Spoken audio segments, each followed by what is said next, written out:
El siguiente panel es sobre la renegociación del TEMEC y estará a cargo de la moderadora, la doctora Natalia Saltalamacchia, a quien cedo la palabra. Adelante. Muchas gracias, Mauricio. ¿Cómo están? Muy buenos días. Yo soy jefa del Departamento de Estudios Internacionales del ITAM. Me da mucho gusto darles la bienvenida a este panel en el que vamos a hablar sobre la revisión del TEMEC, que es un proceso que inicia este año en julio y que, bueno, promete tener consecuencias muy importantes tanto para la relación bilateral México-Estados Unidos como para el futuro de la integración regional. Y lo que estamos viendo es que seguro no es un escenario solo de revisión técnica, van a haber decisiones con implicaciones geopolíticas y económicas de largo y mediano plazo. Y bueno, para abordar estos temas tan importantes tenemos a dos grandes analistas que tienen una gran trayectoria en comercio internacional y en política exterior y la relación con Estados Unidos. Los voy a presentar muy brevemente porque todos los conocemos. Le agradezco muchísimo a Luis de la Calle que esté con nosotros. Él es economista con una trayectoria realmente central en la política comercial de México. Es uno de los analistas de mayor peso en nuestro país en los temas de integración económica y comercio.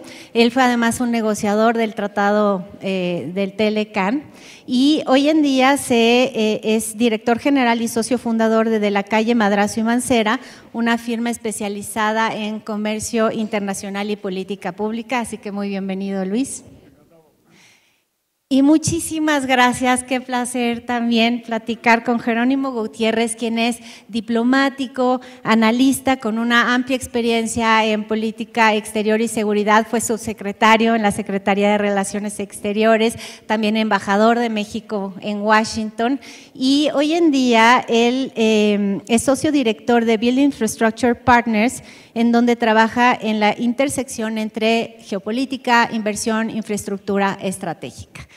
Tenemos 45 minutos, entonces entre los tres decidimos organizar el panel en 3 secciones de 12 minutos cada una y de lleno vamos a la primera, que tiene que ver con cuáles son las señales que nos está mandando Estados Unidos sobre el proceso de revisión del TEMEC. A manera de introducción, recuerdo que el 16 de diciembre el representante comercial de Estados Unidos, el embajador Greer, presentó un testimonio ante el Congreso sobre la revisión del TEMEC y también les dijo que él no les iba a dar ningún reporte por escrito, que eso era lo que él iba a poner respecto a cuál era la estrategia negociadora de Estados Unidos. Así que esa es la información, pues digamos, más puntual con la que contamos de las señales de ellos. Y allí Greer dijo, no va a haber un rubber stamping, esta no es una revisión de trámite, sino que se espera una negociación con algunos cambios sustantivos. Muchas cosas que se mencionan en ese documento tienen una dimensión política y para citarlo textualmente, él dice, debemos lograr resultados que cumplan con las expectativas del presidente Trump.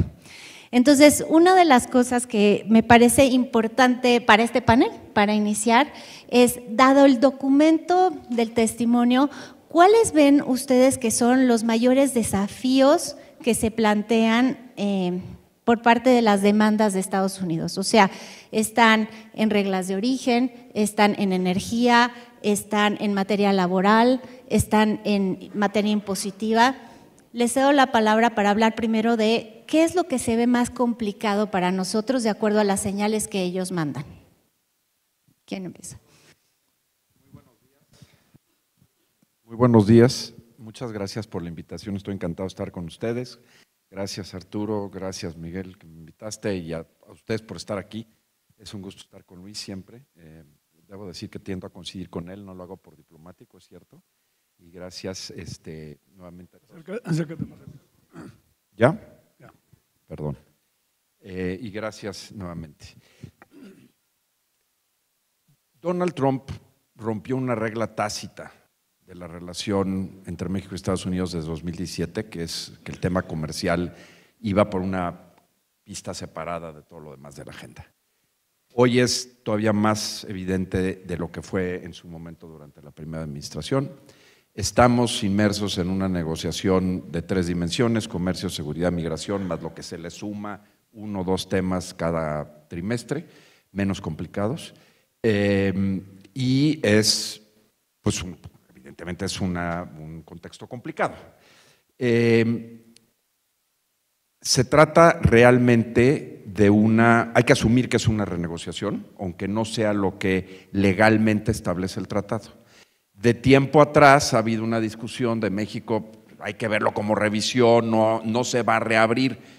Sí, por supuesto, eso es lo que hay que sostener y tratar de que sea lo menor, digamos, se abra lo menor posible, pero es evidentemente una negociación que aparte, como menciono, está contaminado con el resto de la agenda, que tiene sus ventajas, pero eso es, digamos, eso es lo complicado. Entonces, ¿qué es lo que trae Estados Unidos, lo que trae Donald Trump? Todo. O sea, yo creo que hay que asumir que es todo. Es la lista del embajador Greer de los 40 irritantes que hay como posibles violaciones o desviaciones del TEMEC, las reglas de origen, el sector automotriz, apretar el mecanismo de respuesta rápido laboral, más lo de seguridad, más lo que salga en la semana, ¿no? Entonces yo creo que evidentemente hay prioridades y creo que Luis puede decir con mucho más precisión cuáles son sobre todo importantes desde el punto de vista comercial, pero yo creo que hay que asumir que son todos. Realmente estamos en este momento porque la famosa cláusula de revisión y determinación del tratado que están relacionados se hizo por los sensatos, digamos, de ambos lados de la negociación de 2017 y 18, pensando la posición de Donald Trump y entonces su embajador Lighthizer era: el tratado dura 6 años, 5, no queremos tratados permanentes. Puede llevarlo hasta esta solución de equilibrio, que el tratado tiene una vigencia de 16 años, que se revisa en el año sexto y siempre se quedó como una revisión. ¿Por qué en el año sexto? Y eso es importante y fue un mal cálculo. Bueno, pues en el año sexto porque entonces se determinó en la negociación, entre ambos, insisto, los sensatos creo que dijeron, bueno, que no le toque, con toda sinceridad, al presidente López Obrador y que tampoco le toque a Donald Trump. ¿Cuánto te llevaba eso? 6 años. Lo que nadie pensó es que este cuate iba a regresar, si iba a 4 y regresaba después. Es más complicado porque Donald Trump, a diferencia de hace 4 años, nosotros corrimos con un poco de suerte, ¿no? Que podríamos abordar con mayor detalle. Acceso a la Casa Blanca que hoy no se tiene. Y digo, quiero pensar que habrá quien sostenga que era por el estupendo trabajo del embajador, pero no es así. Es porque había una coyuntura muy especial. Y sobre todo Trump tenía mucho más contrapesos. Y me voy específicamente a lo que está, a un tema muy puntual. O sea, tiene menos contrapesos hoy en el Congreso, en la Corte, que hoy, por cierto, decide con respecto a las tarifas, o si no es que ya lo hizo. No va a decidir. Bueno, va a escuchar los argumentos. Ya dijeron que no va a decidir hoy. Y y sobre todo, muy importante, menos contrapesos en el gabinete. Este cuate hoy decidió, que a diferencia de 4 años que el gabinete medio lo manejó y a final de cuentas Robert Lighthizer, un hombre que creo que es inteligente, lo llevó muy bien y le dio un gran espacio en la política comercial, que hoy Greer creo que no tiene. O sea, no tiene ese gravitas dentro del gabinete, aunque ha ganado espacio. Pues Trump está decidido a decir, esto es lo que quiero y háganlo. No tener ningún... Eso hace las cosas un poco más complicadas. Y porque las decisiones se están tomando en un grupo de, me atrevo a decir, 5, 6, 7, 8 personas. Entonces, digamos, ¿qué está en la mesa? Todo es una negociación entremezclada, hay que asumir que es una negociación y básicamente, y con eso concluyo, hay 2 escenarios sobre los cuales, de hecho, Luis, escribiste hace poco en Distintos en el Universal, un artículo muy bien hecho. Hay básicamente 2 escenarios, que es, ¿se extiende el tratado? O sea, el tratado dice que los jefes de Estado de las partes deberán confirmar por escrito su deseo de permanecer en el tratado. Si no pasa, no se desaparece el tratado, se queda hasta 2036, si no me equivoco, pero se tiene que entrar en este mecanismo de revisión. Entonces, un escenario es que con modificaciones significativas, y luego hay que discutir cómo se pueden dar esas modificaciones, que no es evidente. Un escenario en donde se extiende, es Big Beautiful Deal, ¿no? Y las cosas marchan muy bien, ¿no? Con ajustes, va a haber aranceles por encima de lo que tenemos, no va a ser un comercio al estilo de los 90s, eso ya se acabó, pero se mantiene, y como hoy estamos viendo nuestras exportaciones creciendo al 5.6% y creciendo, ganando mercado. El otro es, que yo creo que desafortunadamente es factible, ya se mencionó antes, pues simplemente no lo extiende y se queda el tratado vigente y se queda la administración Trump al menos durante 3 años con esa palanca, que es un escenario también factible. ¿Qué va a pasar? No lo sé. Y le dejo a Luis que mejor me corrija. A preguntarle entonces a Luis, está todo sobre la mesa, pero si lo pensamos desde el punto de vista temático, de los asuntos puntuales que se mencionan, ¿no?, en aquel testimonio, y lo que tú has escuchado en el ambiente comercial, ¿cuáles son las demandas de ellos que las tenemos más difícil para solventar y salir adelante con una renegociación? Bueno, encantado de estar con ustedes otra vez. Gracias a Mauricio por la invitación, Arturo, Alejandro, obviamente Natalia. Honor estar compartir con Jerónimo este panel. Yo creo que hay que distinguir varias cosas. Hay 3 posibles resultados del proceso de revisión, con distintas probabilidades. El primero es, y yo le doy 25% de probabilidad, a que resolvamos el asunto de los aranceles. O sea, lo más importante que tenemos hoy con Estados Unidos en materia comercial, mucho más importante que la revisión, es los aranceles bajo la sección 232, los aranceles bajo IEPA. La Suprema Corte había anunciado que hoy iba a dar un anuncio, y hizo un anuncio, pero no sobre aranceles.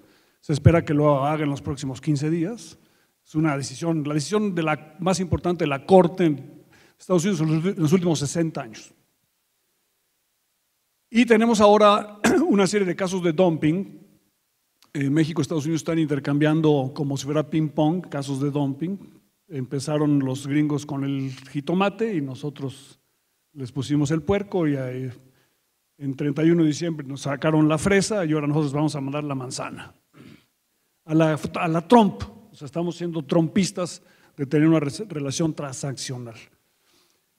Para México es de enorme importancia resolver los aranceles, porque bajo IEPA, que es el arancel del fentanilo y luego el de seguridad de reciprocidad del 2 de abril, que es lo que está litigándose en la Corte, México no paga aranceles en la medida que cumplamos con la regla de origen. Si logramos convencer a la Casa Blanca, y aquí hay que convencer a Trump, como bien dice Jerónimo, no se trata de convencer al gabinete hay que trabajarlo, pero la decisión la va a tomar una persona, de que nos extienda ese trato para la 232, o sea, que los productos en la 232 que cumplan con la regla de origen tampoco paguen arancel. Pero platícanos cuáles son los productos que… En la 232 hay productos de acero, aluminio, de cobre, automóviles y productos de madera. Y después sus derivados. Porque cuando tú pones un arancel del 50% en acero, sube el precio del acero en Estados Unidos. Como Canadá es un gran exportador neto de acero y aluminio, baja el precio del acero en Canadá y también en México con respecto al gringo, y se crea un incentivo para que la manufactura se haga en México con acero canadiense. Entonces, para evitar eso, lo que ha hecho la Casa Blanca es ir extendiendo la lista de qué quiere decir acero. Entonces empezaron con lámina de acero, con tubería de acero y con varilla, ¿no? Y ahora incluyeron lavadoras, refrigeradores, microondas, carriolas y leche Carnation, porque no por la leche, sino por la lata. Y así. Entonces ahí creas, digamos, ahí se está creando todo un ecosistema. Entonces, si lográramos convencer a Estados Unidos, México y Canadá que nos den 0 arancel en la 232, yo le doy a eso una probabilidad de 25%. Lo demás es irrelevante. La señal al mercado sería México y Canadá son distintos y tendríamos una preferencia incremental, ¿no? Luego existe la segunda probabilidad, que haya una renegociación que cambie la estructura del tratado, que nos vayamos bilateral o que haya cambios muy importantes en los contenidos de los capítulos. Yo a eso le doy una posibilidad de 15%. ¿Por qué 15%? Porque no tiene mayoría en las cámaras para pasarlo. O sea, el presidente Trump, los demócratas son capaces, pero tendrían que estar locos para de aquí a noviembre darle un voto que le ayude al presidente Trump a que sea presidencial. Yo creo que eso no va a suceder, porque la Cámara de Diputados está a 5 para que cambie de bando y se vaya demócrata. Y entonces la probabilidad de que pueda haber muchos gritos, sombrerazos y que Trump diga, oye, yo quiero cambiar el capítulo no sé quién y ahora quiero que sea bilateral y que brinca todo lo que quieras, pero ¿tienes los votos? No los tengo y no los va a obtener. La probabilidad más grande es que 60% es que como el tratado dice que tú tienes, si no conseguimos la carta que decía Jerónimo el 1 de julio, de que los 3 presidentes digan que se extiende por 10 años el tratado, entonces hay una revisión en 2017 y luego hay otra revisión en 2018. Y luego, no hay tratado. No, sí hay tratado, el tratado sigue, pero hay una revisión anual y te vas a ir acostumbrando a que hay revisiones anuales y hay cierta incertidumbre, pero la clave para todo eso es, oye, ¿y los aranceles? O sea, allí es donde está. Ahora, un último comentario. Las quejas sobre México, la lista de los 54 puntos que mandó USTR, eso, la gran pregunta allí es, ¿cuánto nos va a presionar Estados Unidos? Porque sí ha habido presión, pero no de Trump. O sea, Trump no ha agarrado el teléfono, yo quiero que me resuelvas esta. O sea, ahí digamos USTR, pero el presidente Trump no se ha metido. Lo que necesitamos ahí es que nos presione. O sea, hay gente que piensa que esa lista es negativa para México. No, esa lista no es negativa para México. Esa lista nos haría un país más competitivo si nos pusieran presión. Entonces hay que verlo, digamos, creo que de una manera un poquito distinta, ¿no? O sea, que el riesgo en el fondo de la relación comercial en 2026 son los aranceles, la exención en YEPA y el trato que nos den en 232. Eso es lo que va a definir la competitividad del país. Dos precisiones para... Estoy de acuerdo con lo que dice Luis, pero con 2, digamos, matices. El primero es que yo creo que a la gente que ha subestimado a Donald Trump le ha ido mal. Países, gente en general.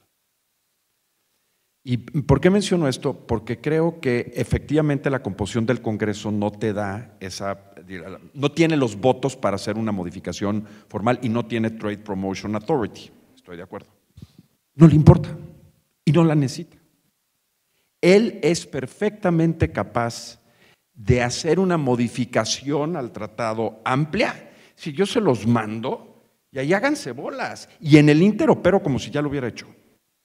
Violatorio. O sea, estoy no en el deber ser, sino lo que puede pasar. Entonces, creo que la probabilidad, o sea, creo que ese escenario lo hace. Y la otra que no estoy tan seguro, sí, los aranceles hay que bajar, pero si tú le preguntas a las empresas, a los agentes económicos hoy, te dicen, oye, cierras, pues, estoy exagerando y simplificando el argumento, haces un arancel del 7, te lo firman mañana. Dice, pero ya, dame 13 años de tratado sin revisión. O sea, no me queda claro que la incertidumbre de la revisión tenga peores efectos. Estamos viendo que la inversión aquí está cayendo 8% anual. Sí, pero no por la revisión. O sea, ¿qué va a pasar cuando diga no, si es el caso, no firmo? Sí, la presidenta Sheinbaum es mi amiga y me cae muy bien, pero yo creo que no vamos a extenderlo ahorita. Vamos a seguir. Híjole, yo creo que eso es todo peor que decir, ya tengo un arancel de tanto y vamos seguido, perdón. Yo creo que es altamente probable que Trump viole el tratado otra vez. O sea, la 232, la YEPA son violaciones clarísimas del tratado. Y es posible que Trump diga, oye, yo quiero esto y voy a violar el tratado. Pero cuando tú lees, el proceso de revisión ya empezó.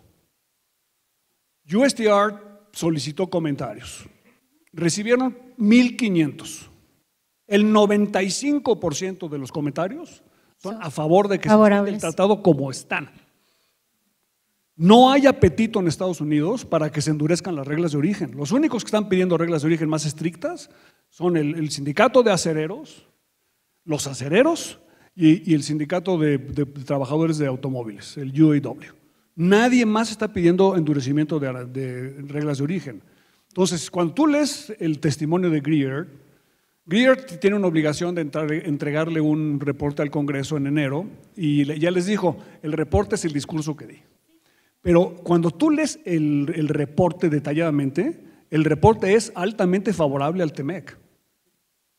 Y los testimonios en Estados Unidos fueron altamente favorables. El problema es lo que bien decía Jerónimo, Trump. Y que Trump puede utilizar otras cosas, ¿no? En seguridad, en fentanil o en migración para presionarte y al revés presionarte con comercio para esas cosas, 100%. Pero esta idea que tenía The Economist de México es el país más expuesto a Trump y por eso está aquí totalmente equivocado. O sea, Trump, los tres temas, migración, seguridad y comercio, México es el número 1 en los tres, pero Estados Unidos necesita a México en los tres. Entonces no es tan fácil de, oye, yo con México lo voy a manejar distinto. O sea, se requiere, hay un poderoso incentivo para encontrar un equilibrio. Y no lo vamos a encontrar porque tengamos buenos o malos negociadores. Es un asunto de política interna en Estados Unidos. Pero somos suficientemente grandes para que esos mecanismos se activen. Entonces, yo regreso al punto. O sea, Trump puede a lo mejor decir, ¿qué es lo que puede querer Trump? Realmente distinto. Si nos presionan energía, por ejemplo, me parece a mí buenísima noticia, ¿no? Pero ¿qué puede querer Trump? Oye, voy a endurecer las reglas de origen. No hay apetito para eso. Nos puede decir, vamos a hablar ahorita sobre China, vamos a cerrar a China. Now we're talking. Vamos a cerrar a China, como decía hace rato Alejandro Werner. Oye, BYD contra certidumbre en la 232, te lo firmo en 5 segundos. Justo vamos a pasar a China, porque está el factor geopolítico muy metido en estas conversaciones, justamente porque Greer, en el testimonio ante el Congreso, dijo que el TEMEC no había sido diseñado para enfrentar el problema de China y de las economías no de mercado. Y que China entonces era un problema estructural que debía solucionarse durante el proceso de revisión. También en ese documento reconoce que México ha dado pasos en esa dirección, menciona los aranceles que se impusieron a países con los que México no tiene un TLC, le hace China. Se menciona que México va en la dirección de un mecanismo de revisión de inversiones, están muy preocupados por el screening de inversiones, etcétera. Sin embargo, hay analistas, y menciono aquí a nuestro exalumno Diego Marroquín porque leí un artículo sobre él que nos dice, está muy bien mandar señales a Estados Unidos de que estamos alineándonos en la política comercial con China, pues porque esto puede generar buena voluntad y a lo mejor aumentar un poquito de certidumbre en la renegociación, pero ojo con los costos que nos produce a nosotros también. O sea, los costos que producen estos aranceles en los insumos, la pérdida de competitividad y sobre todo probablemente como internacionalista lo digo, el desalineamiento estratégico. O sea, por un lado Estados Unidos empieza a acomodarse con China, ¿no? Dice Diego, hecho en su artículo, ya vemos señales de que, por ejemplo, le dan permiso a Nvidia de seguir exportando chips, ¿no? Ya hay un acuerdo entre China y Estados Unidos sobre comercio de soya. Y en cambio a México y a Canadá le están diciendo, ustedes tienen que repensar, ¿no? la relación comercial con China y endurecerla al máximo. ¿No es un costo importante el que podríamos estar incurriendo ahí? ¿Cómo lo ven ustedes? ¿Esta sintonía fina, cómo la podríamos alcanzar? ¿Qué piensan? Bueno, yo voy a regresar, van a pensar que tengo una obsesión, pero voy a regresar a los aranceles. Porque es el corazón de la discusión.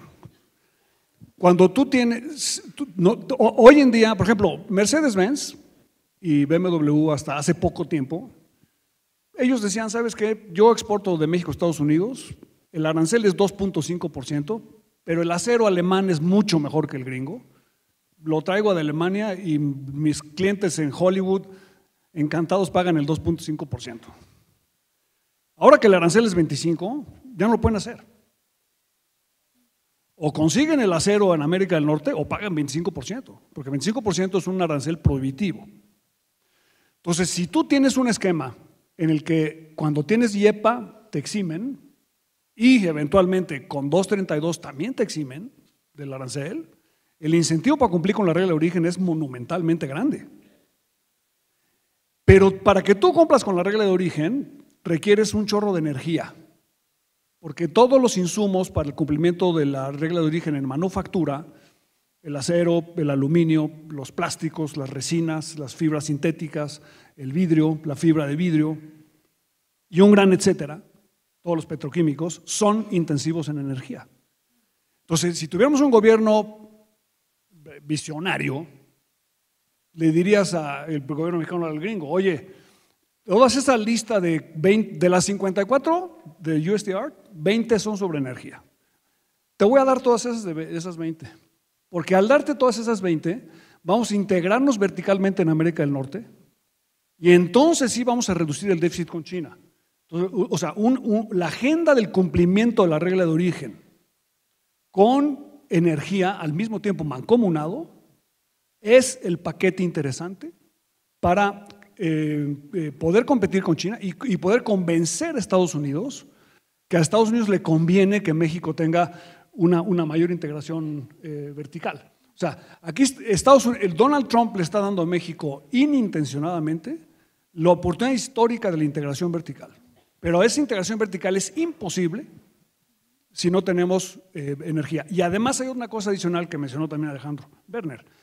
El incremento en energía que requieres por la inteligencia artificial hace que lo que tú pensabas hace solamente un año sin inteligencia artificial y sin incentivo para reglas de origen, ahora es el doble o el triple. Entonces, no tiene México opción, si quiere realmente ser exitoso, que abrir plenamente su sector energético.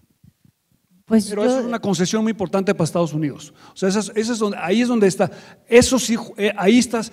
Now you're talking, ¿no? Yo he escuchado entre los funcionarios públicos, no lo dicen abiertamente, pero que la coalición en el gobierno no tiene espacio político para modificar su política energética, incluso si hubiera algunos que quisieran hacerlo. Si Trump le llama, sí. Ah, bueno. A ver, ¿tú qué piensas, Jerónimo? Primero, algunas cosas. Yo creo que hay que entender que en el futuro, de manera, y no solo por Trump, tener acceso al mercado estadounidense va a requerir mayor alineamiento político con los objetivos de seguridad nacional de Estados Unidos, esté Trump o no. Eso es una condición permanente, o por lo menos en los próximos años. Hay pocos temas que tienen consenso bipartidista en Estados Unidos. Uno de ellos es la aversión a China y la necesidad de contener a China. Entonces, no es un tema solo de Trump, claramente está marcado, pero lo mismo es. La pregunta entonces es, ¿a qué costo para nosotros? En el telón de fondo de esto, yo creo que hay una pregunta mucho más que es, cuando se hizo el Telecán, tú estuviste ahí, Luis, hay que aislar, este es un tema económico, ese era el objetivo, aislarlo como tema económico, y estuvo bien probablemente en este momento. Lo que no hemos pensado es si hay alguna necesidad de dar un paso estratégico o acercarse más a Estados Unidos o generar otra alternativa. Hoy no la tenemos. Constantemente se habla de diversificar, pero diversificamos cada vez que estamos en crisis con Estados Unidos. No hacemos nada. O sea, viene la crisis, empezamos a diversificar, va el secretario de Relaciones Exteriores a visitar a otros 3 países, regresa, estoy siendo un poco cínico, pero creo que… Y luego no hacemos nada. Entonces, hoy no hay plan B. Si hay que construir el plan B, hay que entender que es de largo plazo. Igual que para Estados Unidos, desacoplarse de México y América del Norte es de largo plazo, no es inmediato, el costo es altísimo. Entonces, eso está… Ahora, yo creo que hay 2 cosas, o sea, uno es, en 2023 vino Janet Yellen y firmó un acuerdo de memorando de entendimiento con la Secretaría de Hacienda para seguridad nacional, inversiones. Bueno, pues ahí está. O sea, O sea, hay que utilizar la tecnología que hay para hacer un sistema parámetro similar al CFIUS de Estados Unidos que te permite monitorear las inversiones externas por seguridad nacional y vender.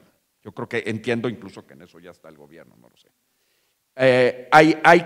Y la otra son los aranceles. Yo digo, más allá del costo, y como economista orgullosamente del ITAM, pues los aranceles es, o sea, claro, lo dijo Alejandro, lo ha dicho todo el mundo, pero la realidad es que China tampoco ha jugado con las reglas. Nosotros fuimos el último país que aceptó el ingreso de China a la OMC y creo que fue por las razones correctas. Estos cuates no han jugado con las reglas.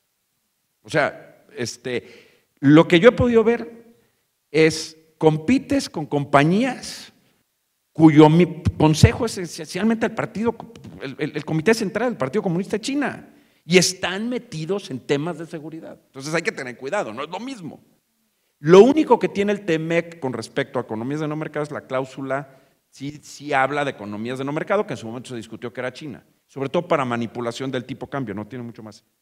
Lo que creo que hay que hacer, y con eso es, y creo, a ver, cada momento es distinto en la relación y lo que ha pasado son referentes y creo que el gobierno está haciendo lo mejor que puede y razonablemente bien las cosas en un contexto muy difícil, hay que apoyarlo, etcétera.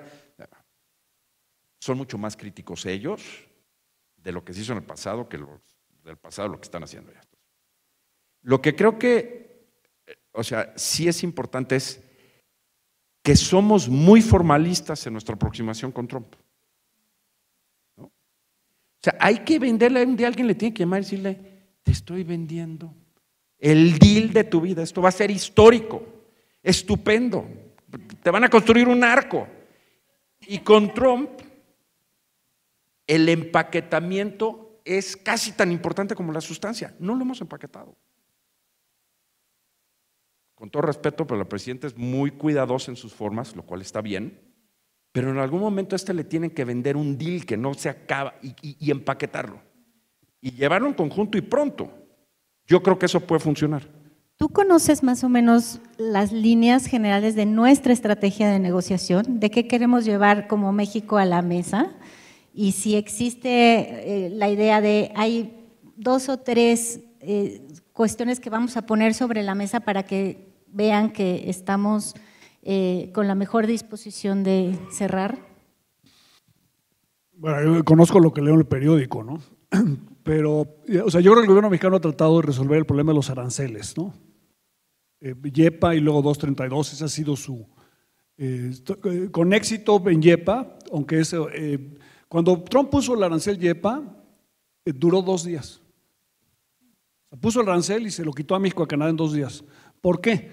Affordability, ¿no? Que decía hace rato, le sube el precio inmediatamente vas al súper y 25% sobre las hortalizas mexicanas, pues tiene un costo muy alto para Estados Unidos. Entonces, inmediatamente nos quitó el arancel si cumplías con la regla de origen. Entonces, el gobierno mexicano ha estado trabajando con eso infructuosamente, porque eso lo vas a lograr cuando el sistema político americano y las empresas americanas estén dispuestas a hacer el cabildeo a favor tuyo. Y las empresas gringas, mira, los gringos nos criticaron a México tremendamente durante muchos años, de que porque no le decíamos no al López Obrador. Ellos son mucho más temerosos que las empresas mexicanas. O sea, el sector privado americano le tiene pavor a Donald Trump. Pero los incentivos económicos ahí están para que, digamos, eso se va a solucionar políticamente dentro de Estados Unidos. Yo creo que México debe tener, si va a haber la renegociación puede darse en cualquier momento, o sea, no requieres una revisión. La revisión no es renegociación, es review en inglés, no es revise. O sea, lo que dice el tratado es que hay un review, un joint review. Pero renegociación se puede dar en cualquier momento. O sea, en cualquier momento un presidente toma el teléfono, oye, quiero renegociar el capítulo 11. Eso pues, se puede suceder. Si va a haber eso, si Trump dice, oye, yo quiero una cosa, creo que México necesita una lista de intereses ofensivos. Y Donald Trump es una persona distinta a Biden y a Obama, que a lo mejor sí está dispuesta a escuchar una idea un poquito medio loca. Entonces México lo que necesita es elevar el nivel de ambición. Decirle, oye Donald, mira, a ti te preocupa la seguridad, ¿no? ¿Por qué no hacemos una cónsuga? ¿A ti te preocupa la migración? Oye, ¿por qué no desarrollamos el sur de México y América Central? Con estas ideas, oye, pero es que eso implica cambiar el Jones Act en Estados Unidos. Probabilidad casi cero, pero quién sabe. O sea, porque, ¿me entiendes? Entonces, lo que necesitas es desarrollar una agenda que te cambie y que te permita la venta. Y bueno, y el otro, el tema que les dije yo hace rato, ¿por qué no hacemos una operación conjunta de integración vertical de América del Norte y nos traemos a América del Norte la producción de tableros electrónicos para automóviles? Nos traemos a América del Norte los aceros especializados que se producen en Corea.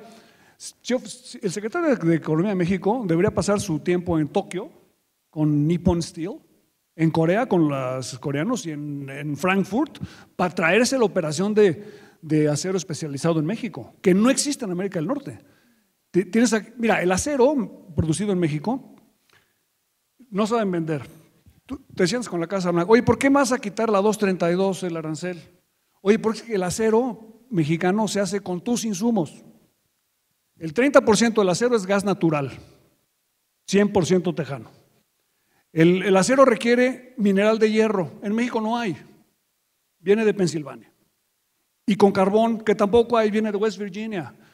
Tú le estás poniendo un arancel, Donald, le estás poniendo un arancel al gas de Texas y al carbón de West Virginia, al ponerle un arancel a México. Pero esa venta tienes que ir a hablar con los gaseros de Texas, con los del carbón de West Virginia y con los del hierro de Pensilvania, para que le digan a Trump, oye, me estás poniendo un arancel a través del arancel que le pones al acero mexicano.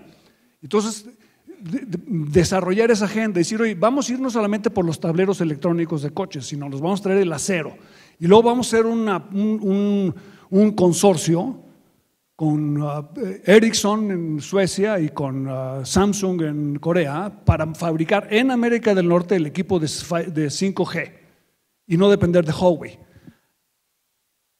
Ahí ya, ¿entiendes? Una agenda positiva, ya a lo mejor tienes una manera de convencerlo sobre algo de una de estas cosas a otro. Muchas ideas sobre la mesa. Yo no puedo evitar como internacionalista preguntarte, Jerónimo, tan experto que eres en la relación bilateral.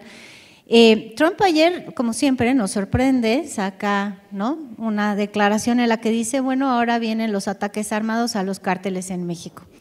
¿Tú crees que si eso, primero, qué posibilidad ves de que sea cierto? Pero sobre todo me interesa por la mesa en la que estamos hablando, si eso llega a materializarse, ¿se disminuye el espacio político para la negociación del TEMEC, el espacio político del gobierno de Sheinbaum? ¿Cómo afectaría a esta negociación económica comercial? Va a haber una mesa de seguridad con Arturo, que ya está aquí, así es que no me meto con tanto detalle, pero algunas cosas porque está relacionado. O sea, primero, como dije al principio, o sea, es malo que el tema de seguridad esté entremezclado con y es bueno, porque tienes otras fichas, ¿no? Entonces, digo, yo creo que llevamos desde hace 2 años esta agenda contaminada entre… Migración está bastante despresurizado, va a seguir hablando de migración y de lo que sea, pero los números de encuentros en la frontera están en bajos históricos y la tarjetita que le pasan cada semana lo tiene muy contento. Entonces, ahora, ¿qué puede pasar en seguridad y cómo afecta a toda la gente? Entonces, yo soy de la idea que ese escenario, o sea, a ver, en el primer día clasificó a las organizaciones, a los carteles como organizaciones terroristas. Un mes después habló de la alianza y apoyo del gobierno federal, del gobierno de México a los carteles, en un documento, no fue una declaración, sin precedentes. Y a partir de ahí, todo lo que han visto, todo lo que vemos todos los días, el de ayer, el de antier. Y por otro lado, Marco Rubio ha estado diciendo que la cooperación es sin precedentes. Vino en septiembre y regresó contento. Entonces, hay una contradicción, una aparente contradicción. Hay una aparente contradicción también en México, ¿no? Bajo el mantra de cooperación, no subordinación, pues cabe todo. Pero la verdad es que esta administración ha hecho cosas que antes nos daba miedo como si no fuera nada. Digo, las extradiciones, por poner algunos ejemplos. Entonces, eso está hay un mecanismo de cooperación ad hoc que está prosperando. Yo creo que el escenario de la intervención es unilateral, sea de seguridad pública o militar, es de baja probabilidad aún. Creo que lo de Venezuela no cambia significativamente la probabilidad por distintas razones. Y yo creo que lo que sí es importante es qué se puede hacer en seguridad. Yo concuerdo 100% con Luis, hay que empaquetar y ser ambiciosos y venderle un paquete. Hasta ahorita ha sido un poco la aproximación con Trump, ha sido ad hoc, piecemeal, ¿no? Un poquito por acá. No, hay que armar el paquete y decirle, hay que venderle una Norteamérica. A él no le interesa Norteamérica. Cuando nunca había sido, o sea, nunca ha habido mejor momento desde que se creó el concepto de Norteamérica para impulsar más la integración económica e incluso de seguridad de Norteamérica, y paradójicamente nunca ha habido un riesgo tan alto de que se aparezca. Entonces, hay que ser ambiciosos. ¿Qué se puede hacer? Dos cosas o tres. Yo creo que hay que seriamente pensar, y por allí algunos ya lo han discutido, el tema de un acuerdo en materia de seguridad. Cuando fue en septiembre que vino Marco Rubio, pues iba a ser un acuerdo que se estuvo anunciando que había en el acuerdo, y fue un entendimiento con un párrafo de 2 párrafos. No es que todo lo que se vaya a hacer o acordar se va a conocer, ¿no? Pero bueno, yo sí pienso que conviene un acuerdo en materia de seguridad, explícito, formal, etc.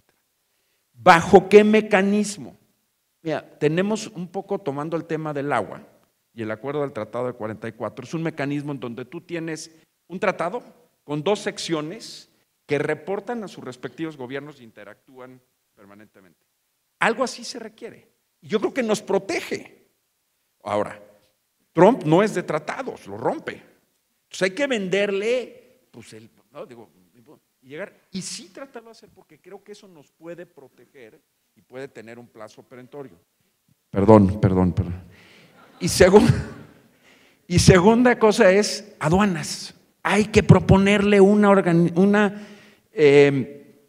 agencia binacional y en su caso trilateral de aduanas. Los problemas del fentanilo, de los percusores, muchos de los problemas irritantes de la agenda, las armas, son problemas de aduanas, en buena medida. El huachicol ni se diga. Entonces, hay que dar ese paso, hay que hacer una agencia, hay que vendérselo, y ese tema también tiene que ver con competitividad, con la eficiencia de los cruces fronterizos, con todo. Ese es el siguiente paso natural. Pero hay que ser un poco lanzados, sí persinarse, y vamos. Eso creo que nos puede ayudar. Aduanas trilaterales. Gracias por este enfoque que junta todo, porque en efecto en este momento es difícil separar los temas y compartimentalizarlos como eran antes. Tenemos ya solo 2-3 minutos y entonces pues te cedo a ti la palabra, Luis, para un comentario de cierre sobre tu perspectiva del TEMEC, y también si nos pudieras decir, o sea, llega julio, pero ¿y qué? ¿Se reúnen en algún lugar? ¿Se generan grupos sectoriales de negociación? ¿Cómo es? Sí, bueno, Donald Trump viola tratados, eso está clarísimo, ¿no? Pero el tratado que menos ha violado es el TEMEC. O sea, eso no se nos puede también olvidar. O sea, los únicos 2 países a los que les ha respetado no ponerles arancel bajo IEPA, si cumples con la regla de origen, es México y Canadá. Y eso explica el comportamiento de las exportaciones. Entonces, esto que la gente dice, no es que ya no hay tratado y no sirve, no, espérame, cabrón. O sea, ¿cómo no? O sea, ha servido, imagínate si no tuviéramos tratado. O sea, México está en una posición de privilegio por el trabajo que se ha hecho en los últimos 40 años.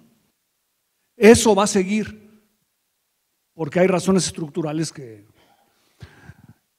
antes de contestar tu pregunta, quiero hacer una cosa sobre la Suprema Corte de Estados Unidos. La Suprema Corte de Estados Unidos va a emitir una sentencia en los próximos días sobre IEPA. Y hay 3 posibles resultados de IEPA. Uno, que le diga, presidente Trump, sí tienes facultades. Eso sería tremendamente negativo para Estados Unidos. Positivo en el corto plazo para México porque mantendríamos la preferencia relativa. Pero muy negativo porque no habría división de poderes en Estados Unidos. Este es el caso más importante de división de poderes en Estados Unidos en sus últimos 60 años. O sea, el primer freno a Trump sería un voto negativo, ¿no? Entonces, el primero es si tienes. El segundo es no tienes. No tienes facultades. Y todas tus aranceles bajo IEEPA, los del fentanilo y los recíprocos, para atrás, y también para atrás todos los acuerdos que has firmado con Corea, con Japón, con Europa, porque los hiciste bajo IEEPA y tampoco tienes derecho, es exclusivo del Congreso. Y un tercero, que es quizá políticamente más probable, aunque jurídicamente el más probable es el segundo, que le diga, no, sí puedes, pero tienes que demostrar que hay una emergencia. Y un plazo, y una emergencia. Entonces va a decir, oye, yo puse dos aranceles, el fentanilo y el recíproco, que está basado en el déficit comercial de Estados Unidos. Como para controlar el déficit comercial de Estados Unidos ya existe una cosa que se llama la sección 122. La Suprema Corte puede decir, no tienes derecho a los recíprocos, pero sí tienes derecho al fentanilo, porque el fentanilo ya lo declaraste tú hace 3 semanas, arma de destrucción masiva. Entonces, en este tercer caso, le quitarían los aranceles a todo el mundo, excepto a Canadá, a México y a China. Vamos a tener que ir cerrándolo. No, pero nada más una cosa muy importante. Si cumples con la regla de origen de esa, sigues en 0, y entonces, porque se va a interpretar como muy negativo para México, pero si cumples con la regla de origen, es menos, ¿no? Entonces, creo que es muy importante ese aspecto de la Suprema Corte. Estamos en un juego interesantísimo de interpretaciones legales en todo esto. Oigan, una discusión muy ágil y súper interesante. Muchas gracias a los dos por acompañarnos. Encantado de estar con ustedes. Seguimos con el siguiente panel.